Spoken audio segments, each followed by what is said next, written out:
Santoso sebagai Ketua BMI Cabang Bekasi yang kami hormati, Bang Arsyad sebagai Panglima, Komandan Pasukan Amal Soleh GIP Bekasi, dan teman-teman semuanya, Paskas Gerakan Infak Beras Bekasi yang kami hormati, yang kami banggakan. Alhamdulillah pada siang hari ini kita bisa bersilaturahim, bertatap muka, mencari ilmu, menambah ilmu. Semoga langkah kita ke tempat ini diberkahi Allah Subhanahu wa taala. Amin ya rabbal alamin. Teman-teman sekalian, pada hari ini saya mendapat amanah untuk menyampaikan kajian pada siang hari ini tentang pemuda dan kebangkitan Islam. Ya, judul ini memang pas ya.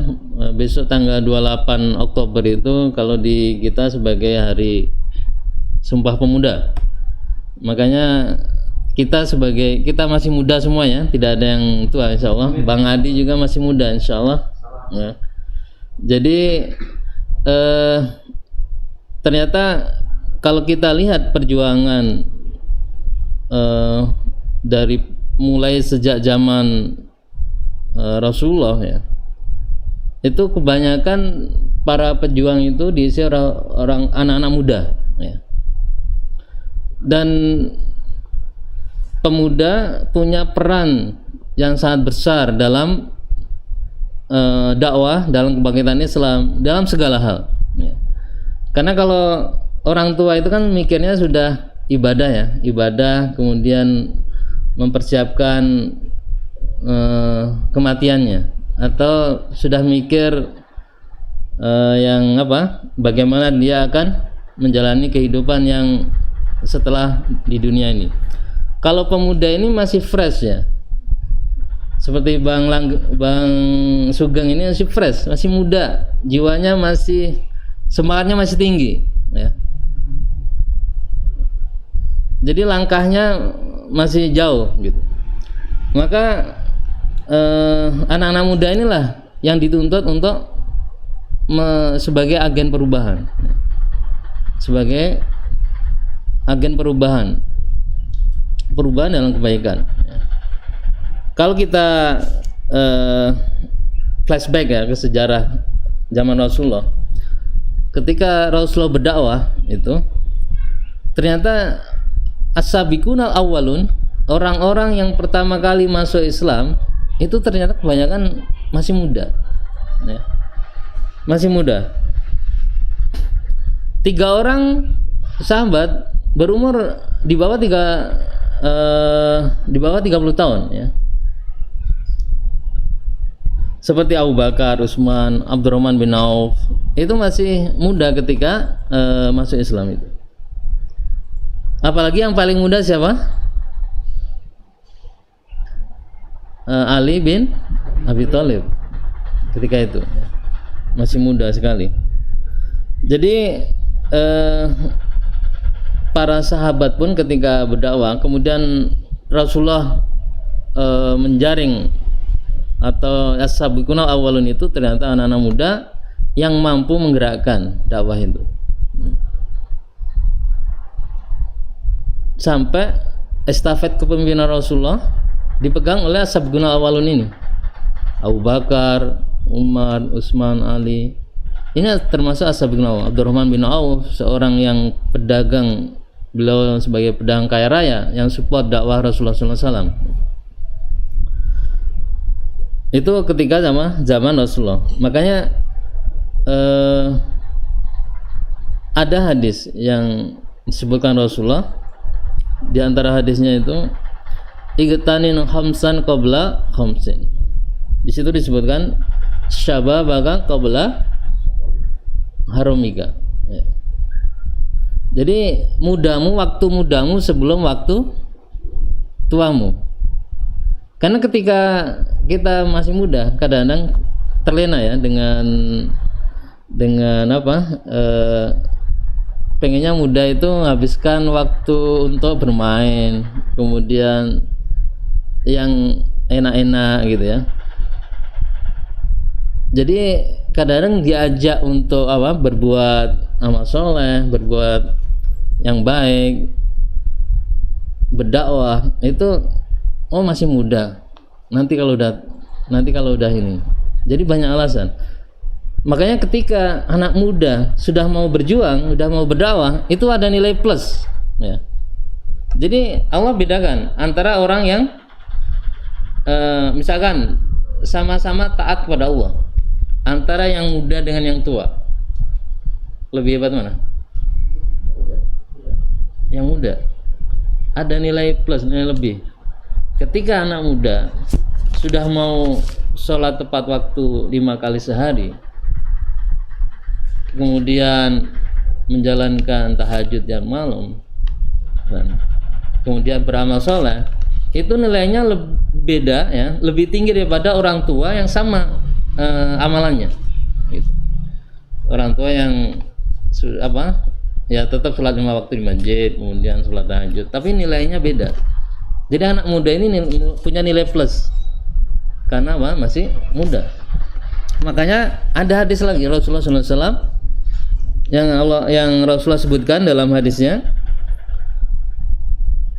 sab'atun la jadi ada sab'atun yudhilluhumullahu fi dhillihi yauma la dhilla illa dhilluh. Jadi ada 7 golongan yang nanti Allah lindungi ketika tidak ada pelindung selain perlindungan dari Allah. Ketika nanti di akhirat, di padang mahsyar, dinaungi ya. Jadi ketika padang mahsyar kan antara jarak matahari dan makhluknya sangat dekat ya.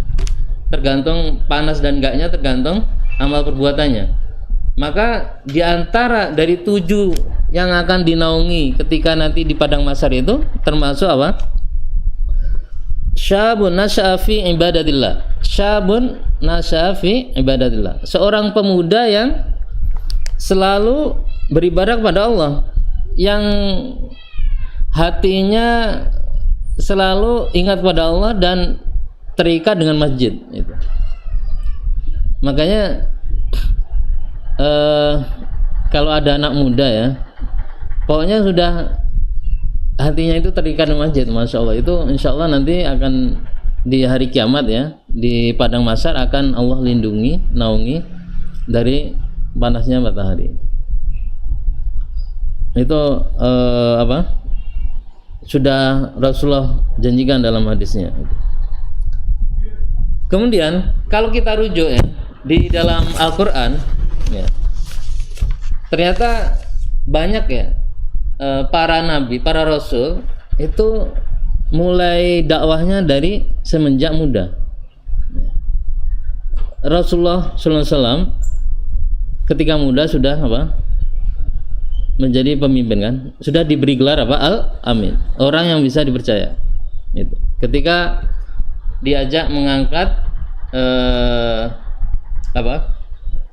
batu Hajar Aswad ya, antara perselisihan di antara suku-suku Arab, akhirnya Rasulullah dipilih untuk menentukan atau memberikan keputusan bagaimana meletakkan Hajar Aswad ke tempat semula. Maka dijuluki Al-Amin, yang bisa dipercaya. Kemudian di ayat Al-Quran disebutkan di antaranya ya, mulai dari Nabi Ibrahim. Nabi Ibrahim seorang Rasulullah yang berani menentang, memberantas kaum musyrik ya. Jadi ketika Nabi Ibrahim ini masih muda ya, bapaknya sendiri membuat patung kan, patung-patung banyak. Akhirnya kan Nabi Ibrahim nyoba, ini patung untuk apa ini ya? Apakah bisa memberi manfaat? Tidak, ternyata kan nggak bisa apa-apa. Kemudian dihancurkanlah patung itu sama Nabi Ibrahim ya. Makanya disebutkan dalam Al-Quran, dalam surat An-Nahl ayat 120 ya, kalau mau dibuka ya, An-Nahl ayat 120, surat 16 ayat 120. Ada yang sudah dapat?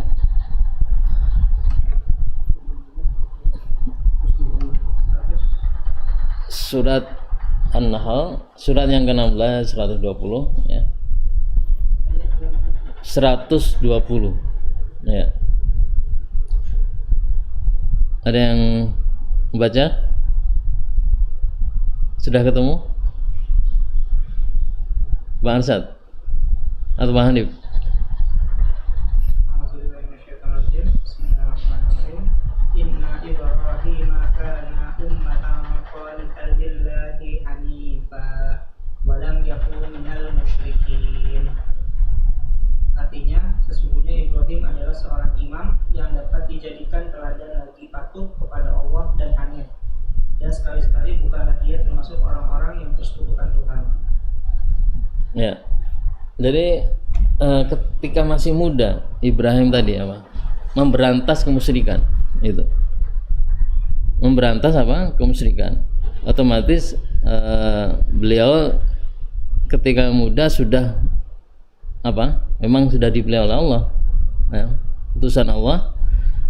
Walaupun bapaknya ini membuat patung ya.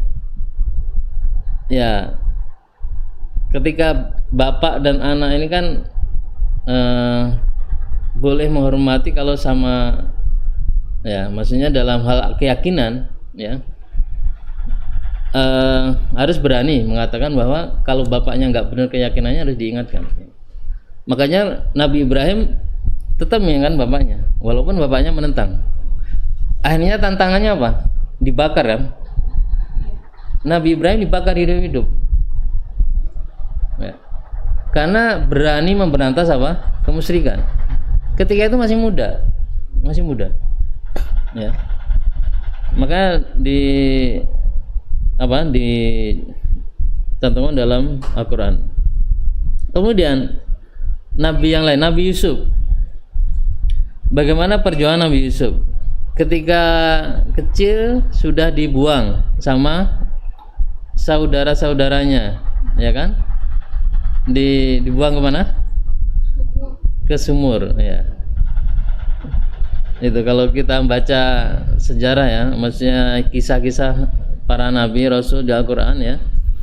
Jadi Nabi Yusuf itu ketika kecil dibawa sama saudaranya ke hutan, kemudian dibuang ke sumur, kemudian ditemukan oleh raja. Nah, kemudian ketika dihukum ya, ketika kalau sejarah singkatnya kan di penjara ya. Sebabnya apa di penjara? Sebabnya Nabi Yusuf di penjara apa? Hah? Ya, dituduh apa? Berzina. Coba buka surat yang ke-12 ayat 33. Surat 12 ayat 33. Jadi Yusuf ini kalau saya diajak berzina, mending saya masuk penjara gitu. Ya. Nah, itu bukti bahwa masih muda tapi berani ya melawan apa? Ajakan untuk berbuat maksiat. Kalau misalkan Bang Sugeng gimana? Diajak wanita cantik ya untuk berbuat, kira-kira imannya kuat gak? Ini yang masih muda, yang belum punya istri. Pasti mau. Ya, itu diajak Zulaiha putra raja ya, putri raja gitu.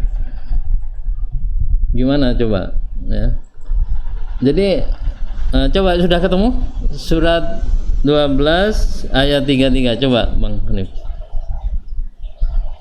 Qala rabbi sijnu ahabun ilayya mimma yad'unani ilayhi wa illa tasbir anni kaidahunna asbu ilayhinna wa aqum minal jahilin.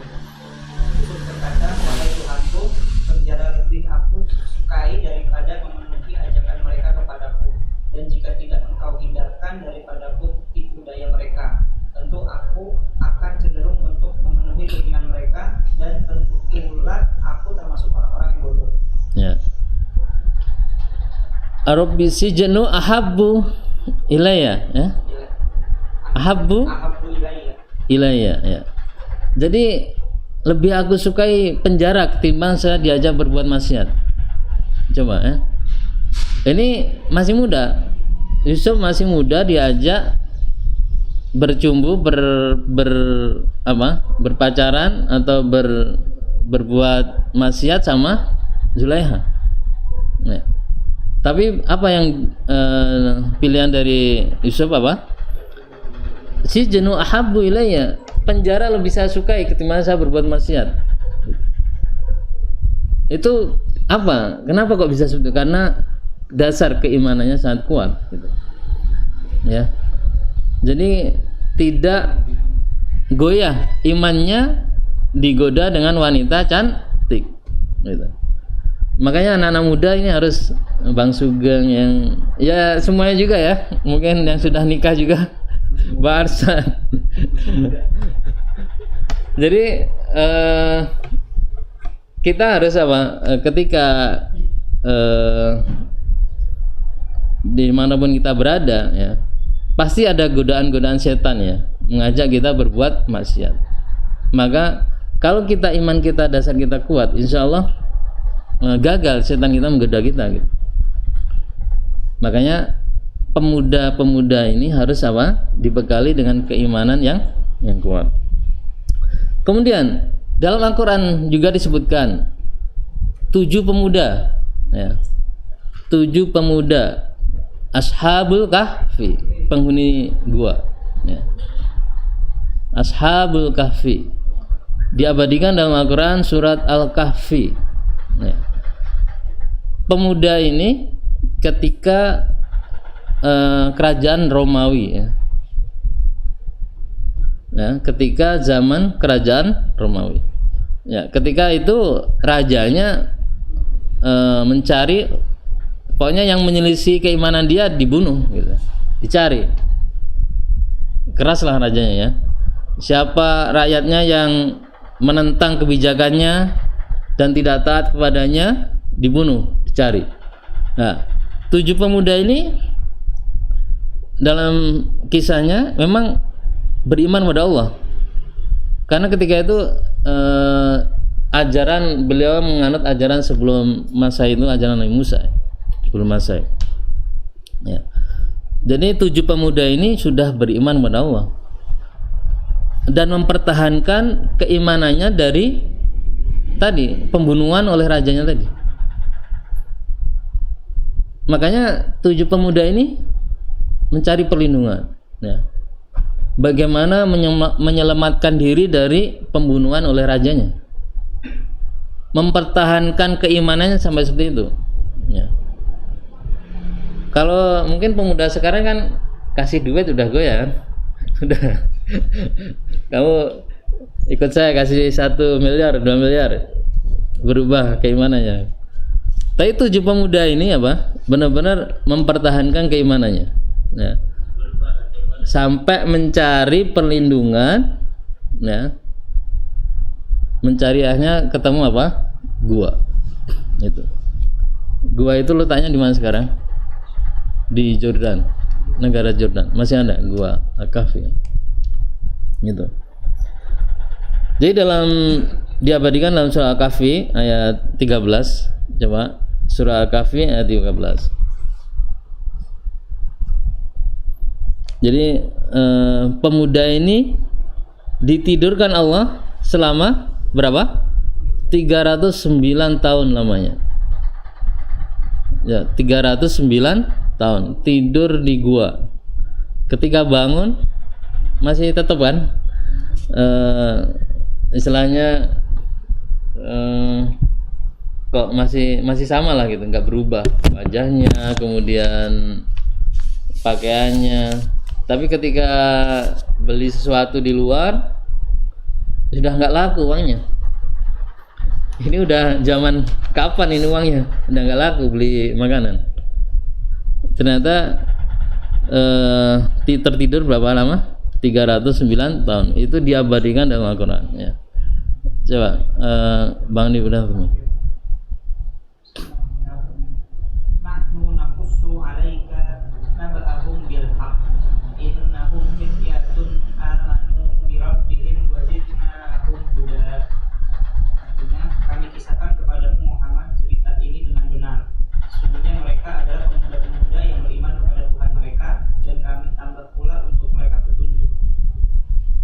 Ya. Nahnu nakussu. Nahnu ini Allah ya.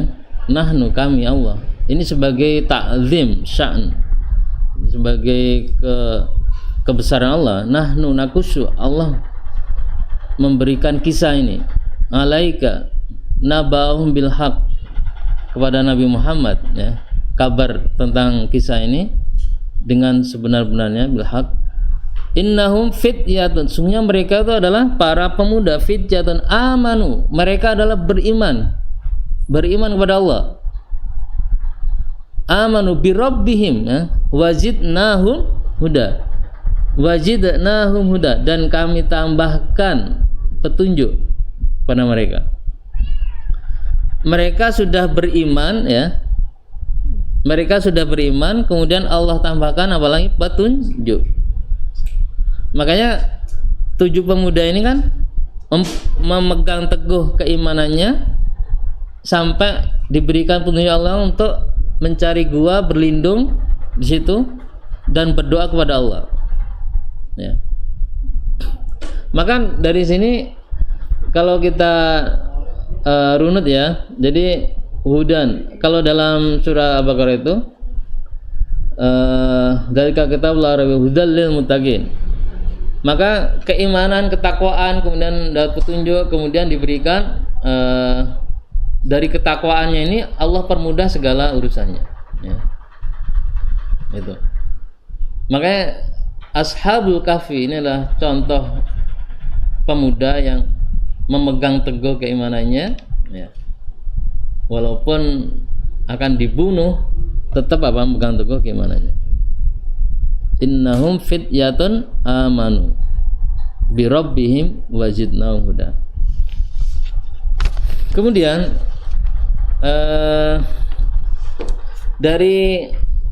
kemudian ada nabi lagi, Nabi Musa ya. Nabi Musa.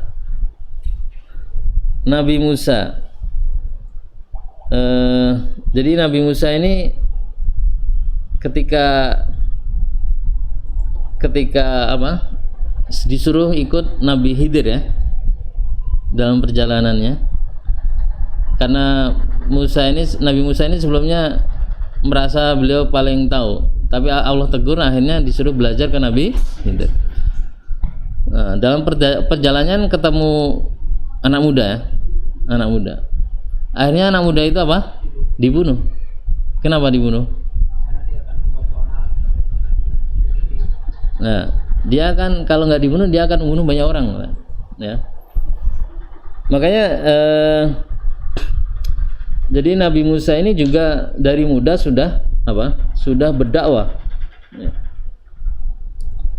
Nah, dari cerita-cerita dalam Al-Quran tadi ya, bahwa ternyata anak muda ini punya peran yang besar ya. Makanya apa landasannya? Apa landasannya? Kenapa kok bisa seperti itu? Satu lagi ya, seorang penakluk Konstantinopel, siapa namanya? Muhammad Al-Fatih. Ketika mimpin peperangan itu umur berapa? 21 tahun. Bang Sugeng umur berapa? Hah? Bang Sugeng? Hah? 17. Ya. Itu Muhammad Al-Fatih ya, Mahmud II atau Mahmud II. Itu memimpin perang menaklukkan Konstantin yang sekarang dikenal Istanbul ya. Itu umur 21 tahun. Sudah memimpin berapa ribu pasukan. Itu pasukannya 80.000 sampai 200.000 atau bahkan lebih ya. Bahkan 1 juta pasukannya. Ya. Jadi dari kecil memang ya Muhammad Al-Fatih itu dididik ya, dari masih kecil umur 9-10 tahun sudah hafal Al-Quran. Kemudian diajari matematika, strategi perang. Makanya ketika dewasa jadi raja dan akhirnya bisa punya strategi perang. Apa yang membuat beliau Al-Fatih ini, Muhammad Al-Fatih ini bisa menaklukkan. Dan Rasulullah sudah memprediksi ya dalam hadisnya, barang siapa yang bisa menaklukkan Konstantinopel adalah sebagai panglima terbaik dan pasukannya adalah pasukan terbaik sepanjang sejarah. Ya. Itu udah ada dalam hadis Rasulullah. Ya. Makanya ketika kecil Al-Fatih ini sudah diajarkan ayahnya, kamu nanti harus bisa menaklukkan itu. Udah dilatih, kamu bisa menaklukkan. Sehingga dari kecil sudah punya jiwa sebagai pemimpin, panglima.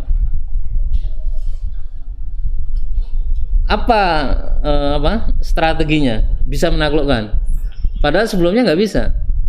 Dari sejak setelah Salahuddin Al-Ayyubi dan sebelum Al-Fatih ini nggak bisa ditaklukkan.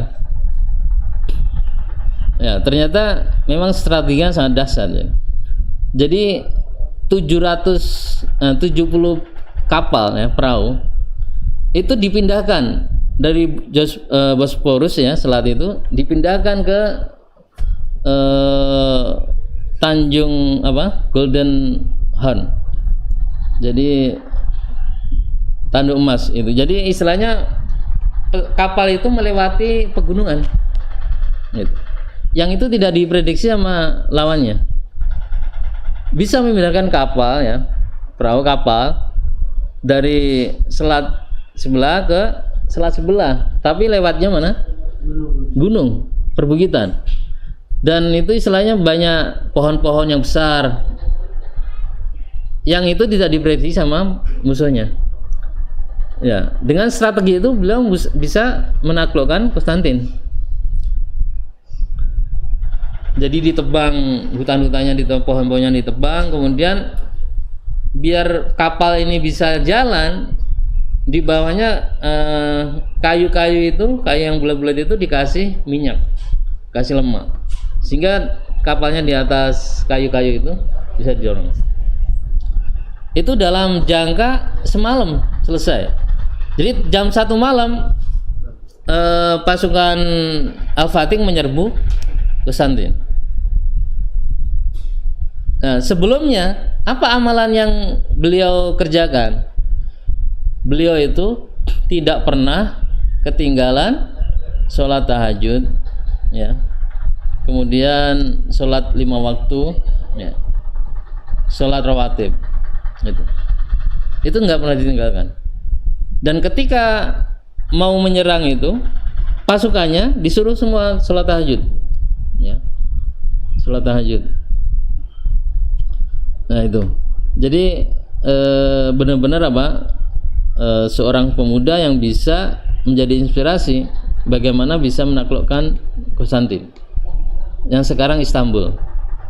Yang kemarin ketika Erdogan ya, Masjid Hagia Sophia itu awalnya ketika zaman Romawi itu menjadi gereja, ya.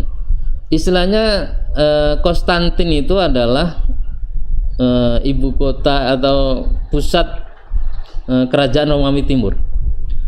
Yang kerajaan Romawi Barat itu pusatnya di Roma. Nah, sebenarnya Rasulullah ini selalu meminta untuk kelanjutannya ini harus bisa menaklukkan dua ini, Istanbul sama Roma. Ternyata yang bisa ditaklukkan mana? Konstantin dulu, Istanbul. Oleh siapa tadi? Al-Fatih.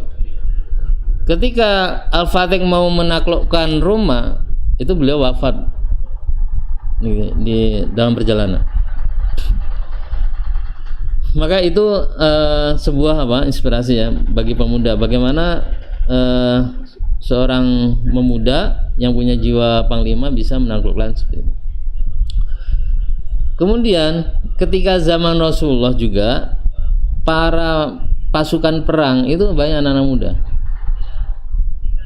Seperti Mus'ab bin Umair ya. Terus seperti siapa? Usamah bin Zaid. itu 18 tahun sudah jadi panglima perang ya. Dan banyak para sahabat Rasulullah masih muda sudah jadi panglima perang. Maka anak-anak muda ini, orang-orang muda, pemuda-pemuda ini punya peran yang besar dalam kebangkitan umatnya. Tinggal bagaimana kita ya sebagai pemuda di zaman sekarang, zaman milenial katanya kan, bagaimana pemuda zaman milenial ini bisa membawa kebangkitan umat. Makanya yang harus kita laksanakan ya bagi pemuda-pemuda ini adalah, pertama adalah harus belajar ya, harus menambah ilmu. Pertama adalah dia harus punya ilmu ya, landasannya. Ilmu ini luas ya, apalagi ilmu Islam ya, luas sekali. Akidah, akhlak, kemudian hadis, fikih, tafsir. Tafsir aja ada macam-macam ilmu tafsir dan sebagainya. Hadis juga. Nah, itu harus punya ya. Harus punya. Itu sebagai basic kita sebagai orang Islam. Karena kebangkitan Islam sebenarnya, kalau kita ingin bangkit, orang Islam itu harus paham kitabnya. Paham Al-Qur'an gitu. Dan paham Al-Qur'an ini harus punya basic bahasa Arab. Setidaknya itu. Karena Al-Qur'an, hadis itu kan pakai bahasa Arab, ya. Ya, setidaknya lah ya, kita belajar bahasa Arab sehingga bisa menambah ilmu, bisa memahami Al-Qur'an dan hadis. Kemudian ya, yang kedua harus punya landasan tauhid yang kuat. Tadi kalau kita lihat ya, para pemuda tadi ya, yang punya jiwa besar, punya kekuatan yang dahsyat tadi, karena punya apa mereka? Punya keimanan yang kuat. Ketika kita udah punya keimanan yang kuat, insya Allah dengan godaan apapun nggak akan bisa digoda ya. Dengan uang, dengan wanita, jabatan dan sebagainya. Landas sama keimanan tauhid yang kuat. Kemudian akhlak yang benar, akhlak yang lurus, yang baik. Karena Rasulullah aja ya punya akhlak yang sangat agung. Laqad kana fi Rasulillahi uswatun hasanah. Makanya kita harus tiru akhlak Rasulullah. Bagaimana Rasulullah punya akhlak yang baik. Kemudian yang selanjutnya, yang keberapa? Keempat ya.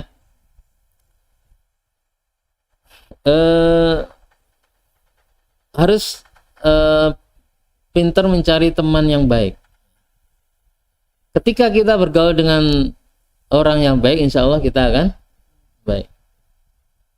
Ketika kita bergaul dengan yang nggak baik ya, kadang-kadang jadi kita nggak baik juga ya. Maka harus bagaimana kita bergaul. Kemudian yang kelima ya, punya manajemen waktu yang baik. Manajemen waktu. Jadi seorang pemuda itu harus punya pinter manage waktunya. Kadang-kadang kan kita sekarang apalagi zaman milenial ini, orang pegang HP kan betah ya, lupa segalanya udah megang HP. Jadi nggak inget, kadang-kadang lupa sholatnya dan sebagainya, ngajinya gitu. Makanya harus pinter bagi waktu. Ketika nggak ada manfaatnya, tolong tinggalkan. Ketika melakukan apapun itu yang tidak ada manfaatnya, tolong tinggalkan. Kemudian yang selanjutnya harus punya apa? Kemandirian, profesionalisme. Ya. Misalnya Bang Sugeng apa profesionalismenya apa? Sehingga bisa mandiri gitu. Misalnya berbisnis atau apa, punya skill apa ya. Ya masing-masing pasti punya kelebihan, tinggal digali kelebihannya itu. Kemudian punya jiwa fisik yang kuat lah ya. Karena kalau sakit-sakitan gimana mau mimpin kan? Mau jadi panglima, mau berbuat baik, beramal soleh. Makanya harus dijaga. Ya, mungkin itu ya, bagaimana pemuda kita bisa bangkit ya, dan siapa yang harus kita contoh di zaman sekarang yang zaman penuh fitnah sekarang. Bagaimana kita meniru ya para anbiya, para rasul, para sahabat ya sebagai teladan kita. Mereka mulai masa muda sudah berjuang berdakwah ya. Memanfaat waktu dan sebaik-baiknya. Kalau kita menunggu tua, habis waktu. Ya, udah nggak mampu lagi nanti berbuat. Misalnya kita mau angkat-angkat beras, tua nggak kuat kan. Makanya mumpung masih muda ini banyak-banyak amal soleh. Ya, mungkin itu ya singkat dari materi kajian kita tentang pemuda dan kebangkitan umat Islam ini. Maka pemuda itu punya peran bagaimana umat ini jadi bangkit. Kalau pemudanya aja melempem ya istilahnya, atau nggak punya mental yang kuat, jiwa yang kuat, tiada ghirah Islamiyah, ya nggak akan bangkit, nggak akan bangkit. Mengandalkan yang tua nggak kuat sudah, maka kebangkitan umat ini tangan anak-anak muda. Makanya perlu strategi dakwah kita, ya. Otomatis sasaran kita adalah anak-anak muda, ya, anak muda. Karena untuk menyongsong kebangkitan itu adalah lewat anak-anak muda. Baik, mungkin itu ya, abang kakak semuanya, materi kita pada hari ini. Semoga bermanfaat. Assalamualaikum warahmatullahi wabarakatuh.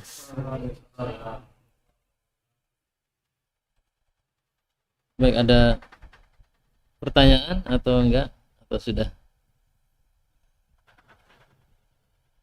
Doa. Baik.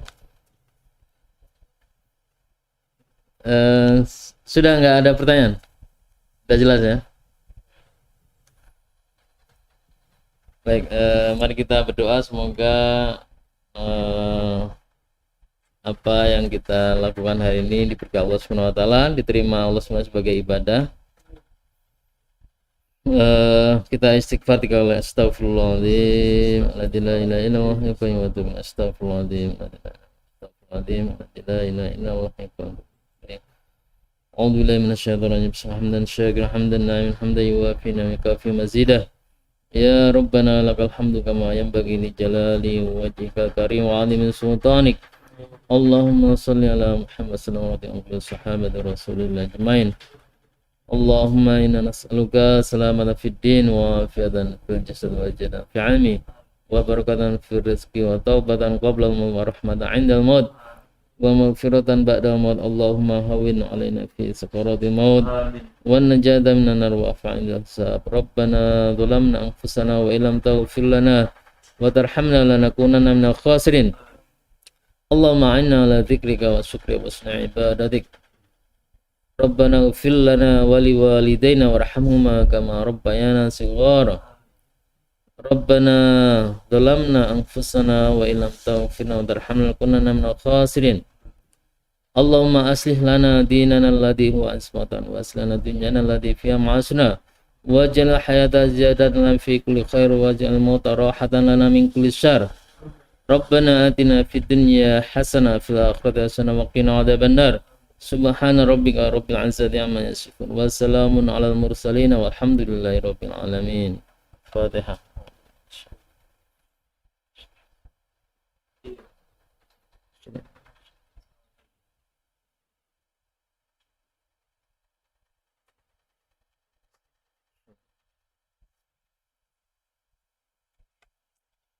Assalamualaikum warahmatullahi wabarakatuh. Waalaikumsalam.